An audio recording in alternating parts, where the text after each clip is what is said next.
বদলে যাচ্ছে শহর, বদলে যাচ্ছে জীবন।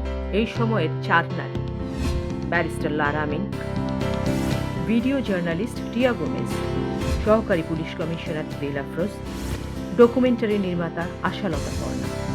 তাদের জীবনের আখ্যান, সাথে জড়িয়ে থাকা অনেক মুখ, কোনো মুখ বন্ধুর, কোনো মুখ শত্রু।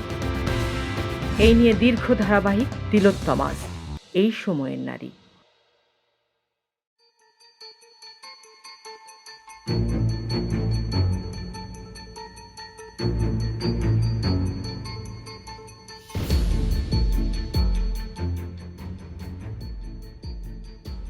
গত পর্বে আমরা দেখি দিল আফরোজকে শিক্ষা দিতে তার শাশুড়ি আঙ্গুর রান্নাঘরে আগুন লাগাতে গিয়ে দুর্ঘটনাবশত নিজের শরীর আগুনে পুড়িয়ে ফেলেন।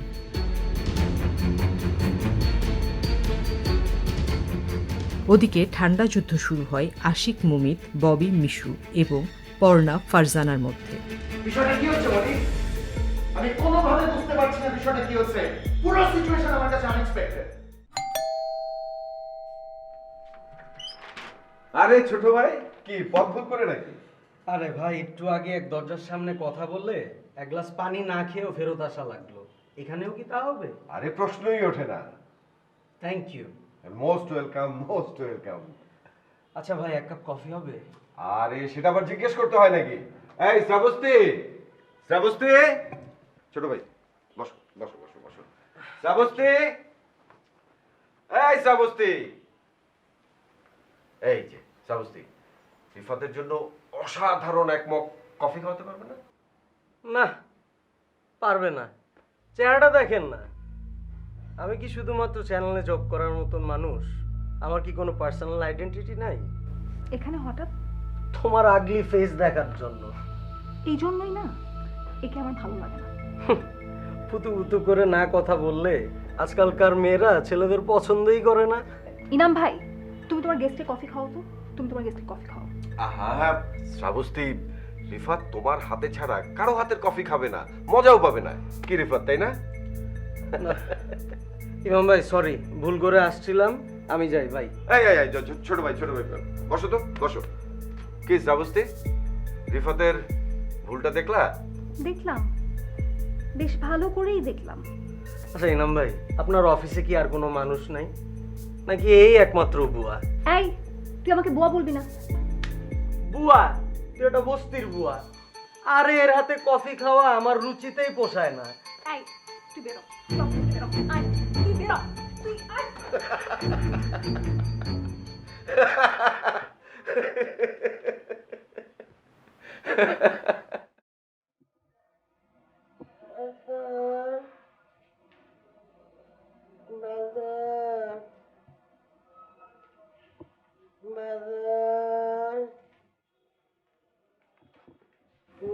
আম্মা, আম্মা আমাকে বলে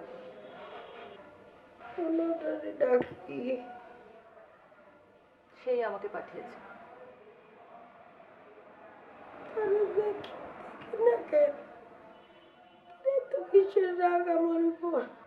আম্মা, এটা আপনাদের মা ছেলের ব্যাপার। আপনারা দুজন কথা বলে ক্লিয়ার করে নিন। এখন কেন ডেকেছেন বলেন? উলাটারে এক নজর দেখার জন্য ডাকি মা। আমি তো তোর মা, সে তো আসে না আমার মায়েরে দেখতে। আমার দোষ কি আমি বুঝি না, মনটার মধ্যে জ্বলে গো, শরীরটা তো জ্বলছে। তারে দেওয়ার জন্য আমার মনটা দাও দাও কইরা জ্বলে গো। তোমার দোষই তো তুমি জানো, অন্যের শোনার দরকার কি? এই ঘরে যাও। না না, কইতে দাও ও তবু আমার চোখের সামনে থাকুক। চোখ লয়ে আর একটা কথা কবে না তুমি। চোখ দুইটা আছে বলে তো তুমি চোখ লয়ে কথা কইতে পারতেছ। এই চোখ যদি যাইতে তুমি কি লয়ে কথা কইতে? হ্যাঁ, আমার সোনার চান রে, মায়ের জন্য কি কষ্টটাই পাইতেছে আমার ফুলেরা। তোমার এই সন্তান কষ্ট পায় তুমি এখন বুঝো না, সেটা তোমার কুবুদ্ধির জন্য মা। সন্তানটা এত কষ্ট দেওয়া ঠিক না। না এসব কথা বলতে হয় না। না না, ওরে কইতে যাও, ওর যাবনে আসে কই। আমি তো ছোট হয়ে গেছি। এ মা, মায়ে দোষ করলে ওলাই বকবো না। বকবো ঠিক ও মা, বকা দিক। এখন তো আমার পোলাই আমারে বকবো। বাজার মরার চোখটা আবার যন্ত্রণা শুরু করছে। মা পাইছে থেকেও মরার মতো পড়ে রয়েছে। এটা যে কত যন্ত্রণা, কেউ যদি না দেখে সেটা বুঝবে না। মারে ভালোবাসে কিন্তু মুখে বলতে পারতেছে না, অন্তরে কয়। এটা আমার জন্য পাপ হয়ে গেছে, এটা আমার জন্য মহা পাপ হয়ে গেছে।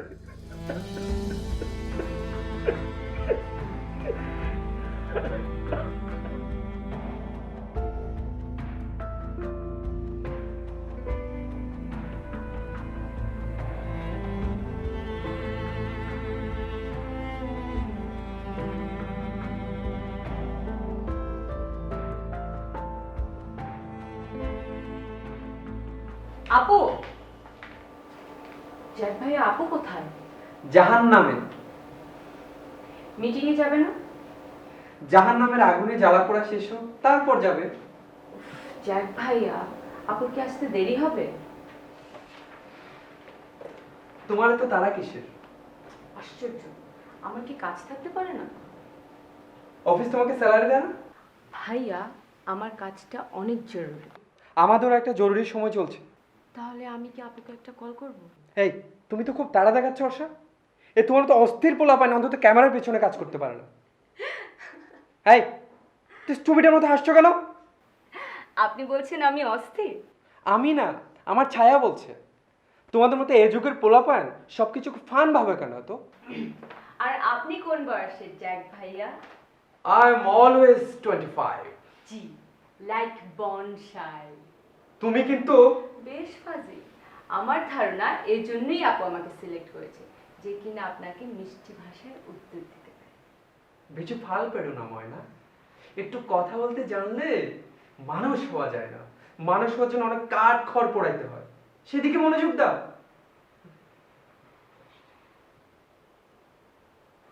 তোমাকে অনেক সুন্দর দেখাচ্ছে। বাহ।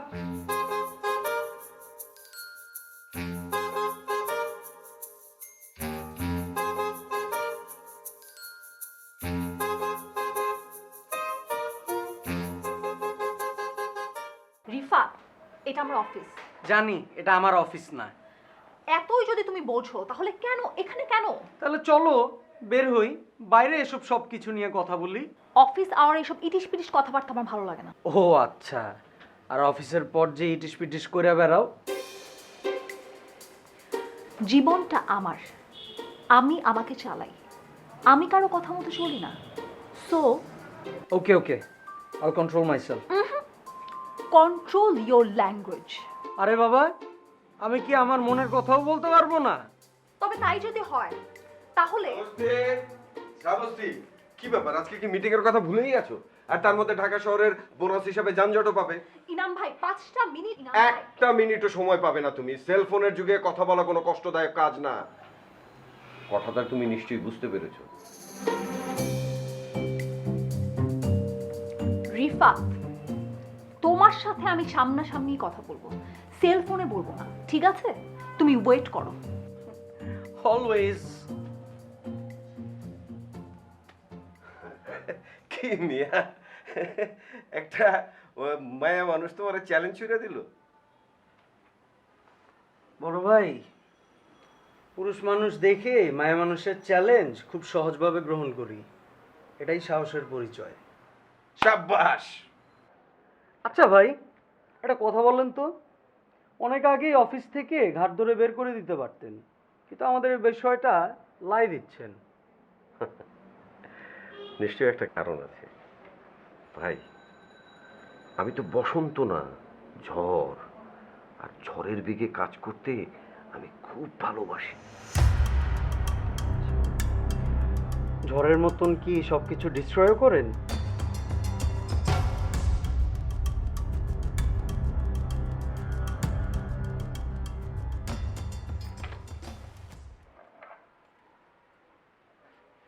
আসতে পারি?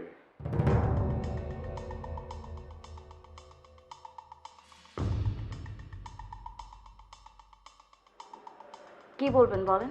তুমি তো হসপিটালে যাচ্ছ। একটা চেক দিচ্ছি, সেটা দাসবাবুকে দিয়ে যেও। হয় আপনি দিবেন, না হয় অন্য কাউকে দিয়ে পাঠাবেন। আমি দিতে পারবো না। কেন তুমি পারবে না? কারণটা আপনি জানেন, আবার নতুন করে কেন বলতে হবে? তুমি কিন্তু আমাকে চরম অপমান করো। সত্যি যদি আপনি অপমানিত হয়ে থাকেন, বিশ্বাস করেন, এতেই আমার শান্তি। কিন্তু তুমি ভুলে যেও না আমি তোমার বড় ভাই। সেই জন্যই তো এখনো আপনার সাথে আছি। মানুষকে পরিচয় দিতে না পারে, অন্তত আপনার জিদের কাছে হার মেনে এখনোই হসপিটালে আমি যাচ্ছি, আসছি।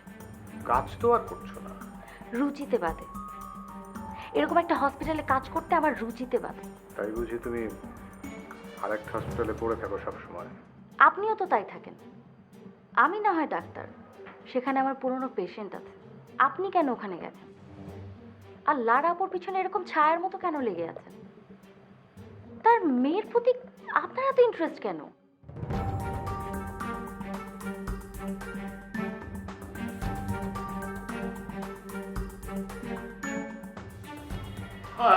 অসুবিধা নেই মামা, বিস্কিট আরেকটি আছে কেন? মাও ভাই না যেখানে, বিপদ নাই সেখানে। নাও বিস্কিট খাও। খাইছি, মেলা খাইছি। হয়েছে কি মামা, আপন যখন কান্দের উপর ঝুলে থাকে তখন বিষয়টা ফিল করা যায়, কিন্তু চোখে দেখা যায় না। কি আর করবা ভাই না, মা মা জননী, তাহলে কি আর দূরে ঠেলে দেওয়া যায়? ঠিকই তো, মা তো, মামা তো আর না। যা বলছো আর কি বাবু। মা যদি অবুঝ হয়, মা মা তো নাতার বাচ্চা হবেই। ক্ষমা সুন্দর দৃষ্টিতে দেখতে হবে ভাই না। আচ্ছা মামা, ঢাকা শহরে কি 144 দ্বারা দাঁড়িয়েছে নাকি? কই না তো, আমি তো পেপারে এমন কিছু দেখলাম না। তুমি ধরো ভাই না, এক্ষুনি আমি নিউজটা দেখি। আরে না না, লাগবো না, তুমি বসো।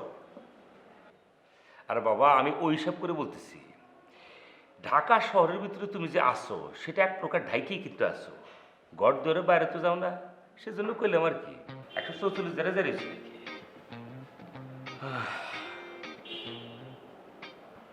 মা মারা কয় ভাই বোন আমরা। একজনের বিপদে যদি আরেকজন পাশে না থাকি, আল্লাহ সহ্য করবে না ভাই। ঠেড়া পড়বে, বিদ্যুতের তার মাথায় ছিঁড়ে পড়বে, রোড অ্যাক্সিডেন্টে মারা যাবে। মামা মামা দয়া করে থামো তো, যন্ত্রণায় এমনিতে আমার বুকটা ঝাঁঝরা হয়ে যেতেছে, আর কোনো নতুন করে যন্ত্রণা দিও না, আমার মার জানে দুঃখ দিও না মামা, প্লিজ। ভাই না, তুমি অনেক লক্ষ্মী, কপাল গুনে তোমার মতো এমন সন্তান পাওয়া যায়। পাগল, অভিমানের নি মা তোমার, তাকে মাথা তুলে রাখো, ভাগ্যবান হইবা। আমি আমার দায়িত্ব পালন করতেছি মামা, দয়া করে তোমরা পেয়ারা আতা ফল ব্যক্তি মিললে একটা ফ্রুট সালাদ বানাইলেও না, প্লিজ মামা, আমি তোমাদের অনুরোধ করতেছি। ভাই না, আমার যেতে দাও, আমার বোনকে আমাকে সেবা করার সুযোগ দাও। দোহাই লাগে, আমার মায়ের আত্মার পছন্দ লাগে। ধন্যবাদ ভাই আমার।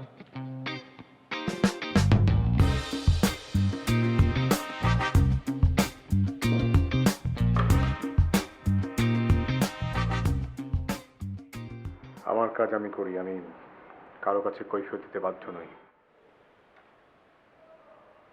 আপনার ক্ষেত্রে সব পার্সোনাল, অন্যদের ক্ষেত্রে কেন এত মাথা ব্যথা আপনার? আমাকেও প্লিজ আমার মতো থাকতে দিন। নিতু, তুমি নিজে লেখাপড়া করে আর্ন করতে শিখে গেছো, তার মানে কি এই যে তুমি তোমার ইচ্ছে মতো চলাফেরা করতে পারবে? এ বাড়ির মেয়েরা তা করতে পারে না। আমার আইডল আর কেউ না, আমি নিজে। আমার যা মন চায় আমি তাই করব, কেউ বাধা দিলেও শুনবো না। পারবে না, সেটা তুমি জানো। পারলে আজ তুমি হসপিটালে জয়েন করতে না। আপনার কেন এত প্রবলেম? আমাকে একটু আমার মতো থাকতে দিন না প্লিজ। কেন এত পানিশমেন্ট দিচ্ছেন আমাকে? বাবা যদি ঘুষখোর হয়, সেই বাবার টাকার খাবার সন্তান খায় না, তার টাকায় লেখাপড়া করে না, পোশাক পরে না, তাকে বাবা বলে ডাকে না। আপনি তো আমার বাবা না, ভাই। কিন্তু আমি তোমাকে বড় করেছি, যে ডাক্তারি পড়ে আজ তুমি আমার মুখের উপর কথা বলছো, সেই ডাক্তারি পড়ার টাকা আমি দিয়েছি। সেই ডাক্তারি পড়তে গিয়ে যেই ছেলের সঙ্গে তোমার রিলেশন হয়েছে, ভাবছো তুমি সেই ছেলেকে বিয়ে করে সেটেল করে আমার কাছ থেকে পালাবে? সে আশা করো না নিতু, তোমার কখনো ওই ছেলের সঙ্গে বিয়ে হবে না। কারণ আমি চাই না আমার বোন কোথাও গিয়ে যন্ত্রণায় থাকুক। আপনি কিভাবে শিওর হলেন তার আমাকে যন্ত্রণা দিবে?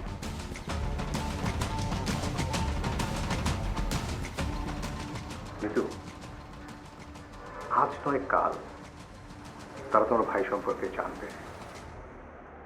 এরপর বাস্তবতা যা বলে, তারা তোমাকে উঠতে বসতে তোমার ভাই সম্পর্কে জিজ্ঞেস করবে, খুব বাজে কথা বলবে। হয়তো তুমি তোমার যোগ্য সম্মানটাও তাদের কাছ থেকে পাবে না। আর এসব চিন্তা করেই আমি এই হসপিটালের শেয়ার হোল্ডার হয়েছি। তুমি তোমার দায়িত্ব নিয়ে কাজ করবে, তুমি ব্যস্ত থাকবে, এভাবেই তোমার জীবন কেটে যাবে। অন্তত তোমার ভাইয়ের জন্য কারো কাছে কখনো ছোট হতে হবে না। কথাগুলো মনে রাখো।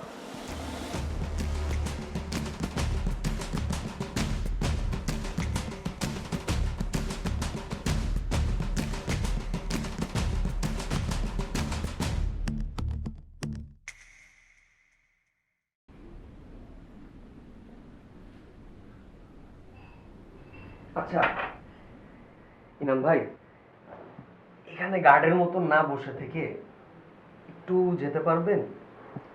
আমি একটু ম্যাডামের সাথে একলা একটু কথা বলতে চাই। তোমাদের মধ্যে এখনো গোপন কথা হয়? হয় না ইনাম ভাই, কিন্তু বস সামনে বসে থাকলে কথা বলতে একটু সমস্যা তো হয়। কিন্তু আমি তো এই জায়গা ছাড়া অন্য কোথাও বসে আরাম পাই না। ভাই আপনি তো বস, ব্যাপারই তো না। পোলাই কই কি? আরে আমি তো ব্যাপারী।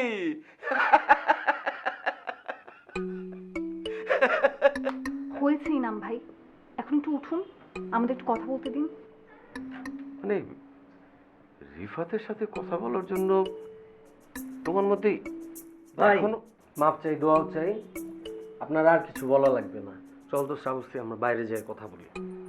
Now I am clear. হ্যাঁ, তুমি তো ভাই পথ ভুল করে আসো নাই। হ্যাঁ,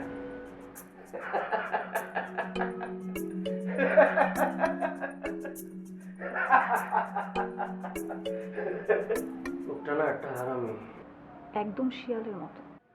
মুন্ডা চায় এটারে। চুপ চুপ, আর কিছু বলো না, দেখা যাবে উনি চুরি করে কথা শুনছে। তুমি কিছু বলবে? হ্যাঁ Shravasti, I miss you and I love you.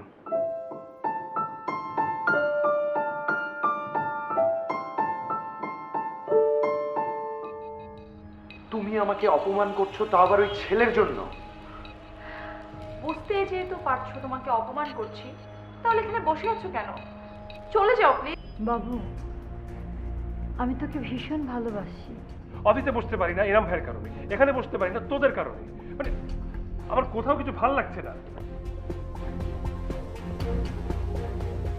সব সময় অন্যের ভালো ভেবে গেলে চলবে না। আমার ভাই একজন ক্রিমিনাল, ভয়ঙ্কর ক্রিমিনাল। এটা জানার পরে কি তুমি আমাকে বিয়ে করবে?